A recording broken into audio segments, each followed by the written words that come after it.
Hello friends, எல்லாருக்கும் வணக்கம். எல்லாரும் எப்படி இருக்கீங்க?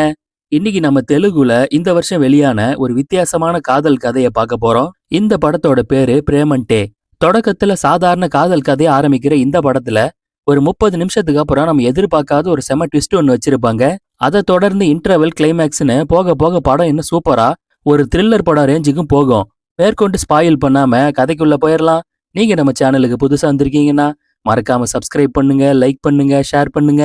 கமெண்ட் செக்ஷனை லெஃப்ட்ல தள்ளின ஹைப்னு ஒரு ஆப்ஷன் இருக்கும். அதையும் கிளிக் பண்ணி ஆதரவு கொடுங்கன்னு தாழ்மையோட கேட்டுக்கிறேன். வாங்க கதைக்குள்ள போலாம். ஓப்பனிங் சீன்லயே ஒரு கல்யாண வீடை காமிக்கிறாங்க. அங்க மாப்பிள்ளையும் பொண்ணும் ஜாலியா ஆடிட்டு இருக்காங்க. இத பாத்துக்கிட்டே கீழ இருந்து ஒரு நபர் என்ஜாய் பண்ணிட்டு இருக்காரு. இவரு பேரு கார்த்திக். இந்த கதையோட ஹீரோ இவரு தான். இவர் ஒரு செக்யூரிட்டி ஏஜென்சி வச்சிருப்பாரு. தான் ஃப்ரெண்ட்ஸோட சேர்த்து நடத்திட்டு இருப்பாரு. ஆனா பக்கத்துல இருக்க நம்ம ஹீரோவோட அம்மா, ஏண்டா இந்த கல்யாண பொண்ணு ஜாதகம் உனக்கு தானே வந்தது, ஆனா நீ பிடிக்கலன்னு சொல்லி ரிஜெக்ட் பண்ணிட்ட. இப்ப பாரு, அந்த பொண்ணுக்கெல்லாம் கல்யாணம் நடக்குது. எப்பதாண்டா கல்யாணம் பண்ணிப்ப? பேர பிள்ளைய பாக்கணும்னு எங்களுக்கு ஆசை இருக்காதா? உங்க அப்பாவுக்கு வயசாகிக்கிட்டே இருக்கு. ஏற்கனவே ஆபரேஷன்லாம் பண்ணியாச்சு, தெரியுமில்லன்னு கேக்குறாங்க. ஆனா இவரோ, ஏமா நான் கல்யாணம் பண்ணாததுக்கு முக்கிய காரணமே நீங்க தான். அப்பாவோட மருந்து மாத்திரை செலவு மட்டும் எவ்வளவு ஆகுது தெரியுமா மாசம் மாசம்? இது போக வீடு வேற அடமானத்துல இருக்கு. அதுக்கு மாசம் மாசம் லோன் கட்டணும். இன்னும் 8 மாசத்துல முழுசா லோன் கட்டலினா மொத்தமா வீடு ஜப்தி ஆயிடும். இவ்வளவு பிரச்சனையை வச்சுக்கிட்டு எனக்கு கல்யாணம் தான் கேடா? அங்க பிரியாணி போடுறாங்க, நான் வரேன்னு சொல்லிட்டு ஃப்ரெண்டோட கிளம்பிடுறாரு. அதே நேரம் அங்க ஒரு புரோக்கர் இருக்காரு. அவரை பார்த்த ஹீரோவோட அம்மா, ஏயா கட்டுக்கட்டா பணம் வாங்கினியே, இது வரைக்கும் ஒரு நல்ல ஜாதகமாவது காட்டியிருப்பியா? என் பையனுக்கு பொருத்தமான ஜோடி எங்கன்னு கேட்க, ஏமா எத்தனை ஜாதகம் காமிச்சிருப்பேன், உன் பையன் எல்லாத்தையும் வேணான்னு சொன்னா நான் என்ன பண்றது? அதோ அங்க ஒருத்தர் உட்காந்துருக்காரு, அவருக்கு கூட ஒரு பொண்ணு இருக்கு. உன் பையன் எப்படி இந்த கல்யாண பொண்ணு ஜாதகத்தை வேணான்னு சொன்னானோ அதே மாதிரியே அவரோட பொண்ணு இந்த கல்யாணம் மாப்பிள்ளைய ரிஜெக்ட் பண்ணிருக்கா. நீங்க தான் சரியான பொருத்தம், போய் பேசி புடிச்சா நீங்களே செட் பண்ணிக்கோங்க, என்ன தொல்லை பண்ணாதீங்கன்னு சொல்லிடுறாரு. கட் பண்ண இங்க பந்தியில ஹீரோவும் ஃப்ரெண்டும் நிக்கும் போது முன்னாடி ஏதோ ஒரு பஞ்சாயத்து. என்னடான்னு சொல்லி வந்து பார்த்தா அங்க ரம்யான்னு ஒரு பொண்ணு, பிரியாணி என்ன டேஸ்டாவே இல்ல, கல்யாண வீட்டுக்கு எல்லாரும் வரதே பிரியாணி சாப்பிடதான், இது என்ன இப்படி இருக்குன்னு சண்டை போட்டுட்டு இருக்காங்க. இந்த ரம்யா தான் இந்த கதையோட ஹீரோயின். இவங்களை பார்த்த உடனே நம்ம ஹீரோ விழுந்துடுறாரு. இப்ப இவரும் அவர் பங்குக்கு வந்து ஹீரோயினை கரெக்ட் பண்ற மாதிரி சண்டை போடுறாரு. ஒரு வழியா மறுபடியும் பிரியாணி நல்லா செஞ்சு கொண்டு வந்து சப்ளை பண்றாங்க. இவரு நைஸா ஹீரோயினை ஃபாலோ பண்ணிக்கிட்டே வந்து அவங்க என்ன பேசுறாங்கன்னு ஒட்டி கேக்குறாரு. அங்க ஹீரோயின், ஏமா கடைசி நேரத்துல கிஃப்ட் வாங்க டைம் இல்லைன்னு எனக்கு பிடிச்ச பட்டு புடவைய கிஃப்டா பேக் பண்ணி கொண்டு வந்துட்ட, என்ன கேட்ட அதெல்லாம் பண்ற, மரியாதை எனக்கு அந்த புடவை வேணும், இல்லைன்னா நான் பஜாரியா மாறிடுவேன்னு சொல்றாங்க. கொடுத்த புடவை எப்படி கேக்குறது, போனது போனதுதான் சொல்லிட்டு அம்மா எழுந்து போயிடுறாங்க. ஆனா ஹீரோயினுக்கு எப்படியாவது புடவையை எடுத்தே ஆகணும்னு யோசனை. அப்போ கல்யாணத்துக்கு வந்து கிஃப்ட் எல்லாம் எடுத்துட்டு போயிட்டு ஒரு பையன் ரூமுக்குள்ள போட்டு லாக் பண்ணிட்டு இருக்கான். இதை ஹீரோயின் கவனிக்கிறாங்க. நம்ம புடவையும் இதுக்குள்ளதான் இருக்கும், எப்படியாவது ஆட்டையை போட்டுடலாமான்னு யோசிக்கிறாங்க. சுத்தி முத்தி யாரும் பார்க்காத நேரம் அங்கிருந்து ஒரு கத்திரிக்கோலை வச்சு பூட்டை திறக்க ட்ரை பண்றாங்க. அந்த நேரம் நம்ம ஹீரோ பின்னாடியே வராரு. நான் வேணா ஹெல்ப் பண்ணிட்டுங்களான்னு கேக்குறாரு. நீ யாருன்னு இவங்க கேட்க, உங்களுக்கு உதவி பண்ணதான் வந்தேன்னு சொல்லிட்டு ஹீரோயினோட ஹேர் பின் எடுத்து அதை வச்சு ஒரு வழியா பூட்டை திறக்கிறாரு. நம்ம ஹீரோயினுக்கு ஓசிடி பழக்கம் இருக்கும். உள்ள பாத்தீங்கன்னா கிஃப்ட் எல்லாம் கலைஞ்சு கிடக்கு. அதை பார்க்கும் போதே உங்களுக்கு பிடிக்கல, பர்ஃபெக்டா அடுக்கி வைக்கிறாங்க. உங்களுக்கு ஒன்று தெரியுமா, இந்த கல்யாண மாப்பிள்ள ஜாதகம் முதல்ல எனக்கு தான் வந்துச்சு. ஆனா பேசி பார்த்தேன், அவன் சரியான போரிங்கான ஆளு. லைஃப்னா எனக்கு ரொம்ப அட்வென்ச்சரா த்ரில்லிங்கா இருக்கணும், அதனாலதான் அவனை வேணான்னு நான் ரிஜெக்ட் பண்ணிட்டேன்னு சொல்ல, உடனே நம்ம ஹீரோ கையை கொடுக்குறாரு. நீங்க எப்படி மாப்பிள்ளைய ரிஜெக்ட் பண்ணீங்களோ அந்த மாதிரி பொண்ணை நான் ரிஜெக்ட் பண்ணேன். எனக்கு நிறைய இஎம்ஐ எல்லாம் இருக்கு, இதை வச்சுக்கிட்டு எப்படி கல்யாணம் பண்றது, நான் எடுத்த முடிவு கரெக்டு தானேன்னு கேக்குறாரு. ஆனா ஹீரோயினோ, இந்த காலத்துல கடன் இல்லாத ஆள் எங்க இருக்காங்க, கடன் எல்லாம் ஒரு மேட்டரானு இவங்க கேஷுவலா எடுத்துக்கிறாங்க.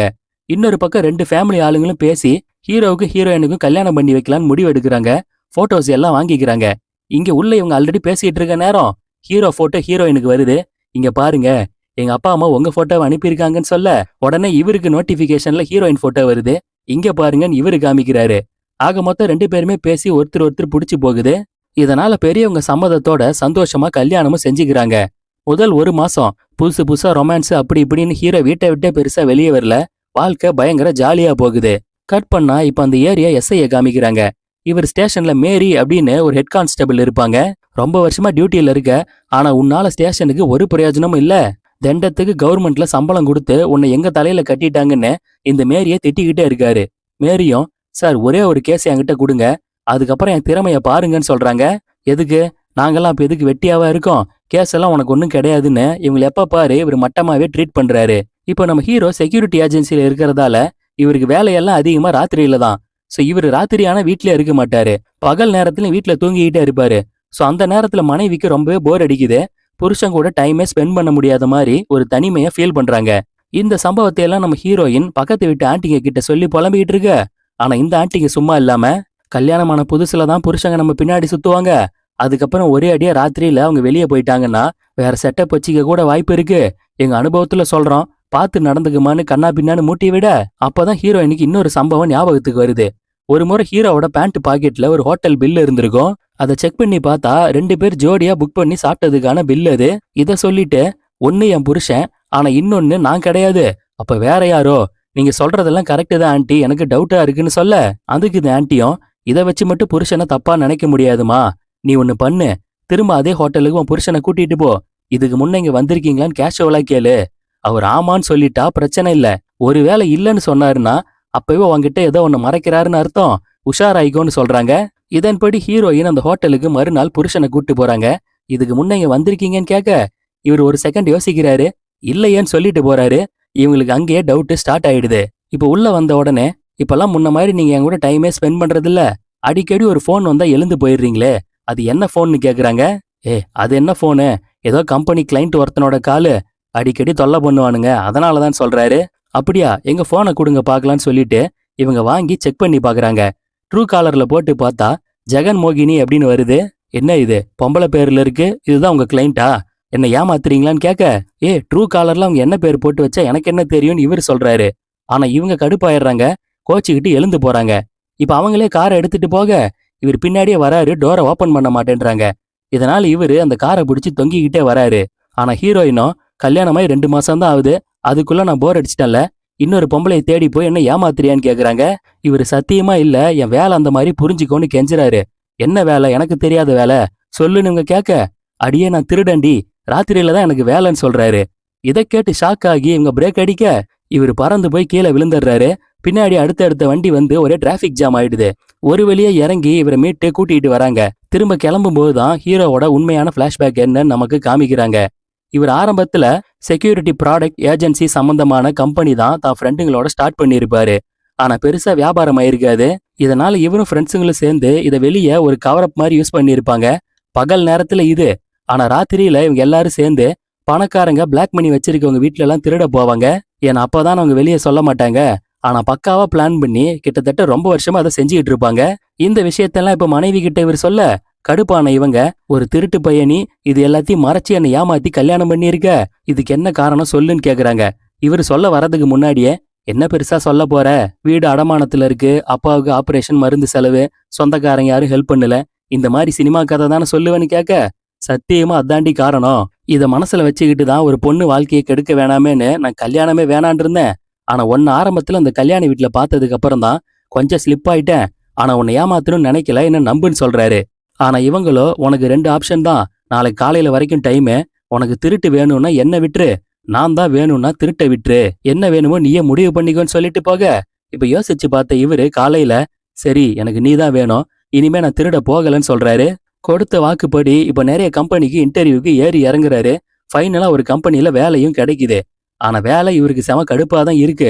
இருந்தாலும் மனைவிக்காக பல்ல கடிச்சுக்கிட்டு செய்யறாரு. கட் பண்ணா அந்த போலீஸ் ஸ்டேஷன்ல ஏட்டு மேரி இருக்காங்க இல்லையா, அவங்க ஒரு நாள் தூங்கிட்டு இருக்காங்க டியூட்டியில. அந்த எஸ்ஐ எழுப்புறாரு, உனக்கு எல்லாம் கவர்மெண்ட்ல நல்லா சம்பளம் கொடுத்து சொகுசா வேலைக்கு வச்சிருந்தா டியூட்டியிலே தூங்குறியா, உனக்கு வச்சிருக்கேன் இரு, இனிமே நைட் டியூட்டி ரவுண்ட்ஸுக்கு நீ தான் போகணும்னு சொல்லி பழி வாங்குறாரு. இதனால மேரியும் நைட் ஷிஃப்ட்ல பேட்ரோல் டியூட்டிக்கு போறாங்க. ஆனா இவங்க கூட வர ஆளுங்கெல்லாம், இப்படிதான் மேடம் சும்மா டியூட்டி வைப்பாங்க, நம்ம வண்டியை ஓரமா போட்டு தூங்கிட வேண்டியதான்னு சொல்றாங்க. ஆனா மேரிக்கு இதெல்லாம் பிடிக்கல. நம்மள கேவலமா பார்த்து அந்த எஸ்ஐ முன்னாடி சாதிச்சு காட்டணும், ஏதாவது பெரிய கேஸை பிடிக்கணும்னு யோசிக்கிறாங்க. இப்போ ஒரு மாசம் கழிச்சு ஹீரோவோட சம்பளம் கிரெடிட் ஆயிடுச்சுன்னு மெசேஜ் வருது. 30,000 ரூபாய் சம்பளத்துல 26,000 தான் வந்திருக்கு.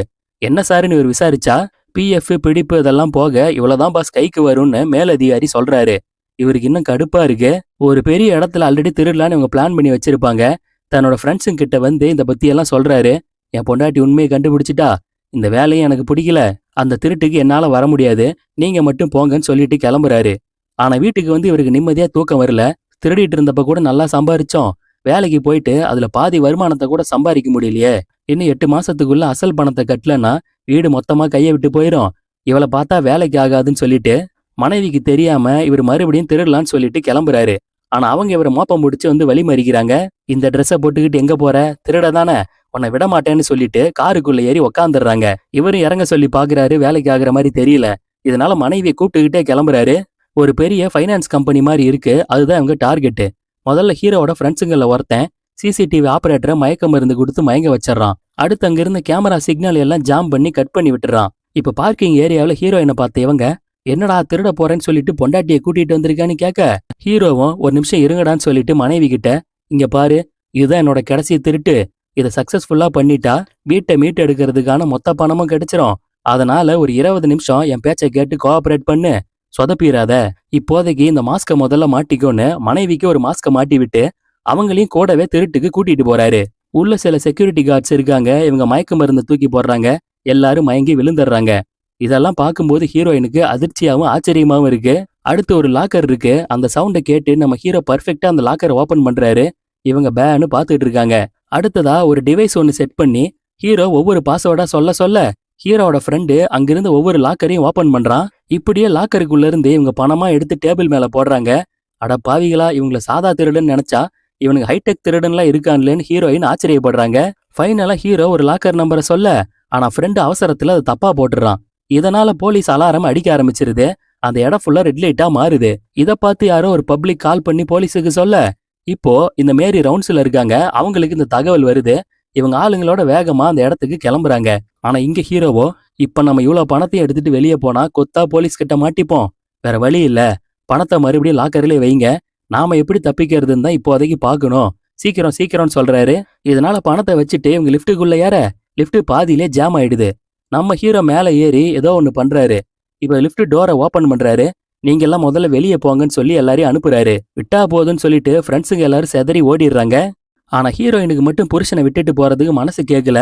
நீயும் வா வான்னு கூப்பிட லிஃப்ட் டோரு க்ளோஸ் ஆயிடுது. ஃப்ரெண்ட்ஸுங்க எல்லாரும் பார்க்கிங்ல ஒரு ஓரமா ஹீரோ வருவாருன்னு வெயிட் பண்ணிட்டு இருக்காங்க. ஹீரோயின் நேரா பில்டிங் என்ட்ரன்ஸுக்கு வராங்க. அதுக்குள்ள மேரி தலைமையில போலீஸ்காரங்க பில்டிங் முன்னாடி வந்து நிக்கிறாங்க. இதை கவனிச்ச ஹீரோயின் ஒரு செகண்ட் யோசிக்கிறாங்க.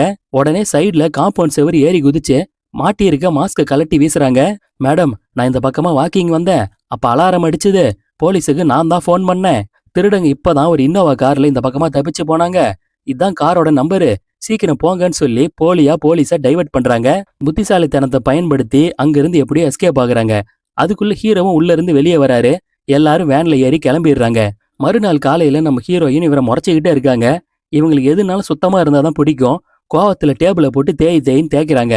இப்ப கிட்ட வந்து, நீ திருடன்னு தெரிஞ்சதும் நீ ஏதோ டம்மியான ஆளு, பிக் பாக்கெட் அடிக்கிறவன் நினைச்சேன், ஆனா நேத்து நைட்டு பயங்கர த்ரில்லிங்கா இருந்துச்சு, ஒரு சினிமால ஒரு காட்சியை பாக்குற மாதிரி இருந்துச்சு, இது ரொம்ப நல்லா இருக்கு, பேசாம இனிமே நீ திருடு, நானும் உன் கூட கம்பெனி கொடுக்குறேன், ஆனா ஒண்ணு, உனக்கு மைனஸே உன் கூட இருக்க இந்த ஃப்ரெண்ட்ஸு தான் சரியான வேஸ்ட்டுங்க, ஒருத்தன் பாஸ்வேர்டை தப்பா போடுறான், ஒருத்தன் உனக்கு பிரச்சனை ஒன்னு விட்டுட்டு ஓடுறான், இவனுங்களை நம்பி திருட போனா கண்டிப்பா நீ என்னைக்கா இருந்தாலும் மாட்டுவ, நான் உன்னுடைய பார்ட்னர், இனிமே நம்ம 2 பேரும் சேர்ந்து திருடலான்னு சொல்ல, இவருக்கா ஒன்னும் புரியல, என்ன இவ இப்படி பேசிட்டு இருக்கான்னு முழிக்கிறாரு. ஆனா ஃப்ரெண்ட்ஸுங்க எல்லாரையும் அமுச்சு விட்டுட்டு, நான் தெளிவா யோசிச்சுதான் பேசுறேன், புருஷன் பொண்டாட்டினா சரி பாதின்றது சந்தோஷத்துல மட்டும் இல்ல, கஷ்டம் பிரச்சனை எல்லாத்துலயும் தான், இனிமே அந்த கடனை நம்ம 2 பேரும் சேர்ந்து அடைக்கலாம், நாம திருட போலாம், இந்த சியர்ஸ்ன்னு சொல்லிட்டு டீயை தட்டுறாங்க.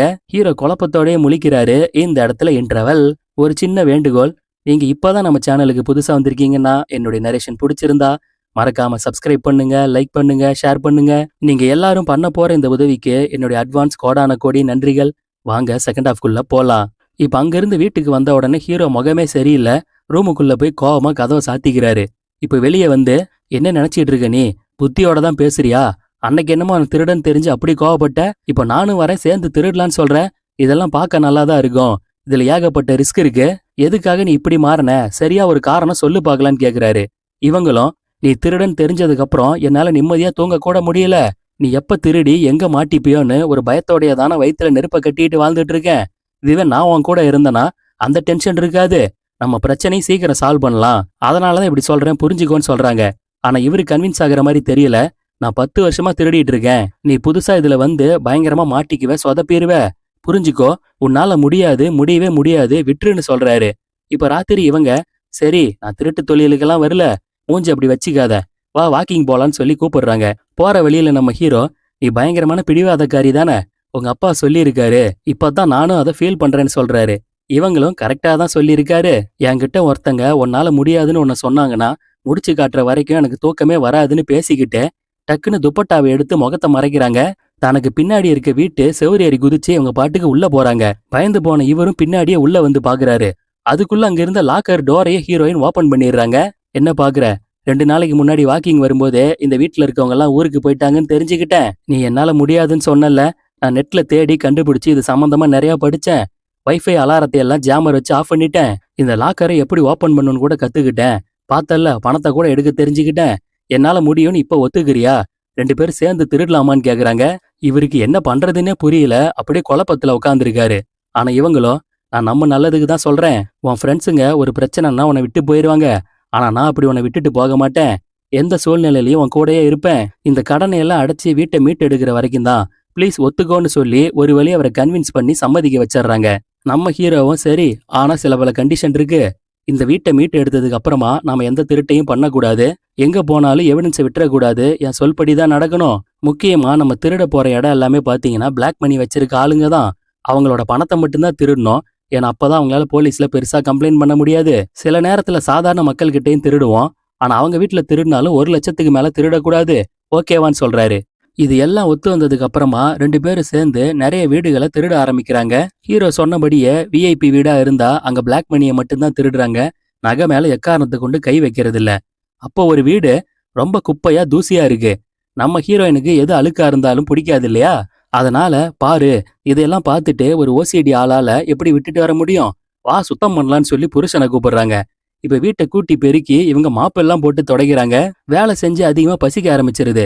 இதனால இவங்களே பிரியாணி செய்யறாங்க. நம்ம ஹீரோயின் பிரியாணி செய்யறதுல எக்ஸ்பர்ட் இல்லையா? சூப்பரா ஒரு மட்டன் பிரியாணி செஞ்சு சாப்பிடுறாங்க. மீந்து போன பிரியாணி இவங்க ஃப்ரிட்ஜில் வைக்க இவர் என்ன பண்றேன்னு கேக்குறாரு. இவங்க வீட்டுல வந்து திருடி இருக்கோம், ஒரு பிரியாணியாவது வச்சுட்டு போலாம் இல்லன்னு சொல்ல, அப்படியே ஆதார் கார்டு ப்ரூஃபும் வச்சுட்டு வாயேன். லூசாடி நீயே, திருட வந்திருக்கோம், எவிடன்ஸ் எல்லாம் விட்டுட்டு போக கூடாது, மரியாதையை குப்பையில கொட்டிட்டு வான்னு சொல்றாரு. ஆனா இவங்களுக்கு மனசு கேட்கல. பிரியாணியில என்ன ஆக போகுதுன்னு சொல்லிட்டு புருஷனுக்கு தெரியாம ஃப்ரிட்ஜில் வச்சுட்டு வந்துடுறாங்க.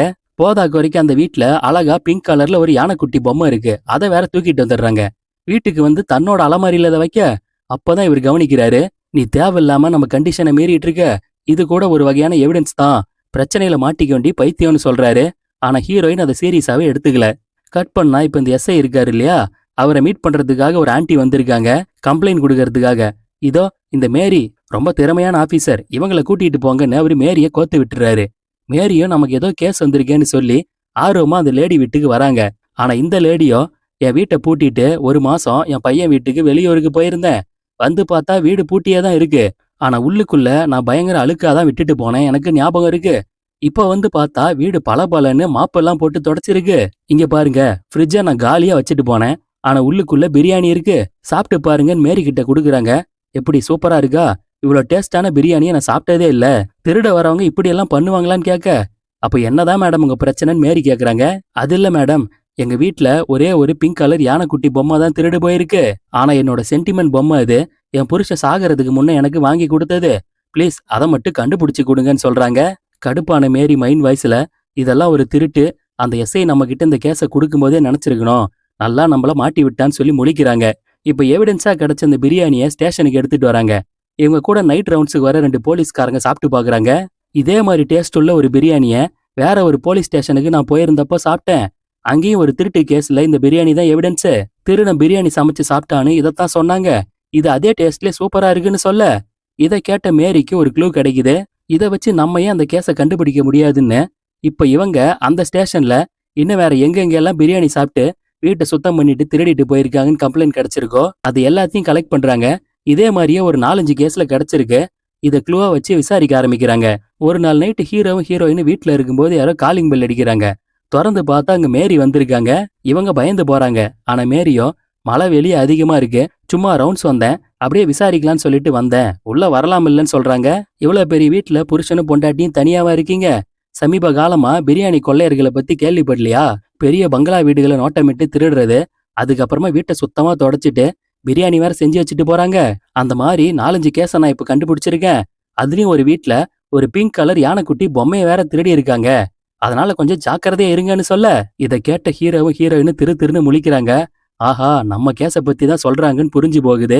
இருந்தாலும் தெரியாத மாதிரியே சமாளிக்கிறாங்க. இப்ப மழை குறைஞ்சதுக்கு அப்புறமா மேரி கிளம்ப நம்ம ஹீரோ செம காண்டாயிடுறாரு. படிச்சு படிச்சு எத்தனை வாட்டி சொன்னேன், திருட போற வீட்ல தேவையில்லாத வேலை பண்ணாதுன்னு. இப்ப பாரு, இத்தோட நம்ம திருட்டையெல்லாம் விட்டுருவோம். இஎம்ஐய வேற எப்படியாவது கட்டிக்கலாம். இதுக்கு மேல திருடுனா நம்ம மாட்டிக்குவோம். இதெல்லாம் கடவுள் நமக்கு இன்டைரக்டா கொடுக்கிற வார்னிங், புரிஞ்சுக்கோன்னு சொல்றாரு. ஆனா இந்த விஷயத்துல இவங்களுக்குள்ள மனஸ்தாபம் அதிகமாகுது. அந்த சமயம் ஒரு நாள் ஊர்ல இருந்து இவங்க 2 பேரோட அம்மா அப்பாவும் வந்திருக்காங்க. அவங்க முன்னாடி இவங்க சந்தோஷமா இருக்க மாதிரி காமிச்சுக்கிறாங்க. அப்ப ஹீரோயின் அவங்க அப்பா டிவி ஆன் பண்ண அங்க ஒரு நியூஸ் சேனல்ல மேரி வந்து பேசுறாங்க. சமீப காலமா பிரியாணி கொள்ளையர்களை பத்தி கேள்விப்பட்டிருப்பீங்க. ரொம்ப வித்தியாசமானவங்களா இருக்காங்க. அவங்களால பாதிக்கப்பட்டவங்க சொல்றதை நீங்களே கேளுங்கன்றாங்க. அதுல ஒரு ஃபேமிலி, எங்க வீட்ல 5 லட்ச ரூபா பணம் காணாம போயிருக்கு. ஆனா அதை விட அவங்க வச்சுட்டு போன பிரியாணி சூப்பரா இருந்துச்சு. அதை சாப்பிட்டு பாக்குறப்போ இன்னொரு வாட்டி அவங்க திருட வந்தா கூட பரவாயில்லன்னு தோணுது. அந்த பிரியாணி ரெசிபியாவது என்னன்னு தெரிஞ்சா சொல்லுங்கன்னு பிரியாணி சூப்பர் சூப்பர்னு எல்லாரும் சொல்லிக்கிட்டு இருக்க. இதை பார்த்துக்கிட்டு ஹீரோ முறைக்கிறாரு. ஹீரோயின் பயங்கரமா முழிக்கிறாங்க. இப்ப அந்த மேரியும், பாத்துக்கோங்க, மாட்டினா அந்த பிரியாணி திருடங்களுக்கு 5 வருஷம் ஜெயில் தான். யானைக்குட்டி பொம்மையை கூட அவங்க திருடிட்டு போயிருக்காங்க, அதுவும் பிங்க் கலர்லன்னு சொல்ல நைஸா ஹீரோயின் எழுந்து போய் ஷோகேஸ்ல இருக்க யானை பொம்மையை எடுத்து டிராக்குள்ள போட்டு மறைக்கிறாங்க. சாப்பிட்டு முடிச்சதுக்கு அப்புறமா ஹீரோயின் அவங்க அப்பா அப்படியே வீட்டை சுத்தி பார்த்துட்டு இருக்க. அப்போ அந்த ஷோகேஸை கவனிக்கிறாரு. அந்த இடத்துல ஒரு கேப் இருக்கு. ஆனா வீட்டுக்குள்ள வந்த உடனே அங்க யானை பொம்மை இருந்ததை இவர் நோட் பண்ணியிருக்காரு போல. உள்ள வரும்போது இருந்த பொம்மை இப்ப ஏதோ மிஸ் ஆன மாதிரி இருக்கேன்னு மகளை கூப்பிட்டு கேக்குறாரு. ஆனா இவங்களோ, நீங்க சும்மா வேற எதையோ பாத்திருக்கீங்கப்பா, அந்த இடம் காலியா தான் இருந்துச்சுன்னு மழுப்புறாங்க. ஆனா இதையெல்லாம் உள்ள இருந்து ஹீரோ கேக்குறாரு. இதுக்கு மேலே சமாளிக்க முடியாது, இந்த பிரச்சனை இங்கேயே ஒரு முடிவு கட்டணும்னு சொல்லிட்டு இவரே ஹீரோயின் மறைச்சு வச்சு யானை பொம்மையை கொண்டு வந்து மாமனார் கிட்ட கொடுக்குறாரு. மாமனார் ரிட்டையர்ட் போலீஸ் வேற, சோ எல்லாமே இவருக்கு புரிஞ்சு போகுது. கடுப்பான இவரு மருமக சட்டையை பிடிச்சு அடிக்கிறாரு. ஏண்டா, நல்லவன் நினைச்சு உனக்கு என் பொண்ணை கட்டி வச்சா நீ திருடினது மட்டும் இல்லாம என் பொண்ணையும் சேர்த்து திருடி ஆக்கியிருக்க. என்னையா புள்ளைய வளர்த்து வச்சிருக்கீங்கன்னு அவங்க அப்பா அம்மாவையும் திட்டுறாரு. ஆனா இவரோ, எங்க அப்பா அம்மாவுக்கு இப்பதான் இந்த விஷயம் தெரியும், எல்லாத்துக்கும் நான் தான் காரணம். உங்களுக்கு பிடிக்கலன்னா உங்க பொண்ணை நீங்க தாராளமா கூட்டிட்டு போலான்னு சொல்றாரு. இதனால மாமனாரும் மாமியாரும் ஹீரோயினை வா போலான்னு சொல்லி கூட்டிட்டு போக, ஆனா புருஷன் நம்மள இப்படி கலட்டி விட்டானேன்னு சொல்லி ஹீரோயின் முறைச்சிக்கிட்டே போறாங்க. ஹீரோயின் அவங்க அப்பாவும், அவன் ஏதோ பேசி உன்னை மயக்கி அவனை மாதிரியே உன்னையும் திருட்டு தொழிலுக்கு இழுத்துட்டு போயிட்டான், போனது போகட்டும், அப்பா உனக்கு வேற கல்யாணம் பண்ணி வைக்கிறேன், டிவோர்ஸ் பேப்பர்ல கையெழுத்து போடுன்னு சொல்றாரு. ஆனா இவங்களோ, என்ன நிறைய பொண்ணுங்க மாதிரி நினைச்சீங்களா? என்னை பொறுத்த வரைக்கும் கல்யாணம்னு ஒண்ணு பண்ணிக்கிட்டா அவங்களுக்கு உண்மையா இருக்கணும். என் புருஷன் கஷ்டம் சூழ்நிலை எல்லாம் தெரிஞ்சுதான் நான் அவர் கூட இந்த வேலைக்கு போனேன். அவர் ஒண்ணு என்னை ஏமாத்துல, நான் டிவோர்ஸ் எல்லாம் பண்ண முடியாதுன்னு சொல்லிட்டு புருஷன்கிட்டயே போறாங்க. மாமனார் ஃபோன் பண்ணி ஹீரோ கிட்ட இந்த விஷயத்த சொல்றாரு. ஆனா ராத்திரியாகி ஹீரோயின் வரவே இல்ல. இதனால ஹீரோவுக்கு சந்தேகமாகுது. கட் பண்ணா இங்க ஹீரோயின் வேற ஒரு வீட்டுல ஃபைனலா திருடலான்னு வந்திருக்காங்க. ஆக்சுவலா இந்த வீட்டை ஏற்கனவே இவங்களும் ஹீரோவும் பிளான் பண்ணி வச்சிருப்பாங்க. இங்க நிறைய பிளாக் மணி இருக்கும். ஸோ இங்க திருடுனா மொத்தமா வீட்டை மீட்டு எடுத்துடலாம், லோன் எல்லாம் கட்டிடலாம். அதுக்காக தான் இவங்க ரிஸ்க் எடுத்து தனியா வந்திருக்காங்க. ஆனா இதை யூகிச்சு புரிஞ்சுக்கிட்டு ஹீரோ பின்னாடியே வராரு. ஏன்டி, என்ன நிம்மதியாவே இருக்க விட மாட்டியா, இங்க எதுக்கு வந்தேன்னு கேக்குறாரு. பதிலுக்கு இவங்களும், ஏண்டா எங்க அப்பா கிட்ட வேணும்னா உங்க பொண்ணை கூட்டிட்டு போங்கன்னு சொல்லிட்டல்ல, அப்புறம் எதுக்காகடா என்ன தேடி இங்க வந்த, நான் எக்கேடி கெட்டு போனா உனக்கு என்னன்னு இவங்க கோவப்படுறாங்க. இப்படியே 2 பேரும் வாக்குவாதம் பண்ணிட்டு இருக்க. வெளியே ரவுண்ட்ஸ் போன மேரி பூட்டின வீட்டுக்குள்ள லைட் எரியறத கவனிக்கிறாங்க. இன்னும் கொஞ்சம் போலீஸ்காரங்களையும் வர சொல்லியிருக்காங்க. வீட்டை ரவுண்ட் அப் பண்றாங்க. ஆனா இங்க பேசும்போது ஹீரோ ஹீரோயினுக்குள்ள எமோஷன் அதிகமாயிடுது. தப்பையெல்லாம் மறந்து 2 பேரும் கட்டி பிடிச்சிக்கிறாங்க. அதுக்குள்ள மேரி குறுக்க டீமோட வந்து 2 பேரையும் பிரிச்சிடுறாங்க, பிடிச்சிடுறாங்க. வாங்கன்னு சொல்லி ஸ்டேஷனுக்கு கூட்டு போயிட்டு பக்கத்து லாக்கப்ல அடைச்சிடுறாங்க. அப்பவும் ஹீரோ, இந்த மாதிரி ஒரு சூழ்நிலை வந்து நீயும் பிரச்சனையில மாட்டிக்க கூடாதுன்னு தான் நான் இவ்வளவு நாளா பயந்துகிட்டே இருந்தேன். கல்யாணத்து மேல நாட்டமே இல்லாம இருந்தனா உன்னை பார்த்ததுக்கு அப்புறம் தான் அந்த மனநிலைக்கு வந்தேன். உன்னை எனக்கு எவ்வளவு பிடிக்கும் தெரியுமான்னு எமோஷனலா பேசுறாரு. பதிலுக்கு இவங்களும், நான் மட்டும் என்ன, புருஷனுக்கு ஒரு பிரச்சனைனா விட்டுட்டு போயிருவேன்னு நினைச்சியா, இந்த மாதிரி எல்லாம் நடக்கும்னு தெரிஞ்சுதான் துணிஞ்சு உன் கூட அந்த தொழிலுக்கு வந்தேன்னு சொல்ல, இப்படி விட்டு கொடுக்காம 2 பேரும் பேசுறதையெல்லாம் மேரி கேட்டுக்கிட்டே தான் நிக்கிறாங்க. கட் பண்ணா மறுநாள் திருடப்பட்ட அந்த யானை பொம்மையை ஹீரோயின் வீட்டுல இருந்து மீட்டு அதோட ஓனர் இருக்காங்க இல்லையா, அந்த ஆன்டி கிட்டே கொடுத்துட்றாங்க. இப்ப இந்த எஸ்ஐ செல்லுக்கு வந்து செக் பண்ணி பாக்குறாரு. உள்ள இருந்த ஹீரோ ஹீரோயின் 2 பேரையுமே காணோம். என்ன இதுன்னு மேரி கிட்ட கோவப்பட, சார் அவங்க 2 பேரும் பாவம், சூழ்நிலையால தான் திருடி இருக்காங்க. அன்னைக்கு ஒரு நாள் என்கிட்ட என்ன சொன்னீங்க, நீங்க திருடின பொருளை கண்டுபிடிக்க துப்பு இல்லைன்னு சொன்னீங்களே, அந்த யானை பொம்மையை கண்டுபிடிச்சு அந்த ஓனர்கிட்டயே கொடுத்துட்டேன். அவங்க வாழ வேண்டியவங்க சார், போய் வாழட்டும். என்ன இப்ப சஸ்பெண்ட் தானே பண்ண போறீங்கன்னு சொல்ல, ஆமா நீ சஸ்பெண்ட் தான் சொல்லி இவரு கத்துறாரு. கட் பண்ணா இப்ப மேரி ஒருத்தர் வீட்டுக்கு வந்திருக்காங்க. இவரு தான் மேரியோட புருஷன். ஆக்சுவலா மேரிக்கு அவங்க புருஷனுக்கு நிறைய சண்டை. அவர் அடிக்கடி வந்து கெஞ்சிக்கிட்டு தான் இருந்திருப்பாரு. ஆனா மேரி தான் ரொம்ப பிகு பண்ணிட்டு இருந்திருப்பாங்க. ஹீரோ ஹீரோயின் விட்டு கொடுத்து பேசினதையெல்லாம் பார்த்துதான் இவங்களுக்கு புருஷன் ஞாபகமே வந்திருக்கு. இவரும், என்ன டிவோர்ஸ் கேட்க வந்திருக்கியான்னு கேட்க, அதெல்லாம் இல்ல, உன்னை பார்க்க தான் வந்தேன்னு இவங்க சொல்றாங்க. இவருக்கு இன்னும் குஷி ஆயிடுது. 2 பேரும் ஒண்ணா சேர்ந்துடுறாங்க. இப்போ நடிகை ராஷ்மிகா மந்தனா ரம்யா பிரியாணி ஹவுஸ் அப்படின்ற ஒரு கடைக்கு ப்ரமோஷன் பண்ணிட்டு இருக்காங்க. இந்த கடையோட ஓனர் நம்ம ஹீரோவும் ஹீரோயின் தான். திருடின பிளாக் மணியை வச்சு இந்த கடையவே ஆரம்பிச்சிருக்காங்க. இங்க மேரி தான் புருஷனோட வராங்க. இவங்களும் வாங்கன்னு கூப்பிட்டு அவங்களுக்கு ஸ்பெஷலான பிரியாணி சப்ளை பண்ண, ஆனா மேரி ஒரு லுக்கு விடுறாங்க. நீங்க உண்மையிலே திருந்திட்டீங்களா, இல்ல சும்மா வெளி தோற்றத்துல கடை வச்சுட்டு உள்ள திருட்டு வேலையெல்லாம் செஞ்சிட்டு இருக்கீங்களான்னு கேட்க, ஐயோ இல்ல மேடம், நாங்க உண்மையிலே திருந்திட்டோம்னு இவங்க சொல்றாங்க. மேரியும், நான் மறுபடியும் சஸ்பென்ஷன்லாம் முடிஞ்ச டியூட்டில ஜாயின் ஆயிட்டேன், உங்களை கவனிச்சுக்கிட்டே தான் இருப்பேன், ஜாக்கிரதையா இருங்கன்னு சொல்ல, இவங்களும் நாங்க உண்மையிலே திருந்திட்டோம், நம்புங்க மேடம் சொல்லிட்டு சிரிக்கிறாங்க. இங்கேயே படம் முடியுது. இந்த கதையை என்னுடைய நரேஷன் உங்களுக்கு பிடிச்சிருக்கும்னு நம்புறேன். உங்களோட கருத்துக்களை கமெண்ட் செக்ஷன்ல மென்ஷன் பண்ணுங்க. சப்ஸ்கிரைப் பண்ணுங்க, கமெண்ட் பண்ணுங்க, லைக் பண்ணுங்க, ஷேர் பண்ணுங்க. மீண்டும் வேற ஒரு கதையோட விளக்கத்துல எல்லாரையும் சந்திக்கிறேன். நன்றி, வணக்கம்.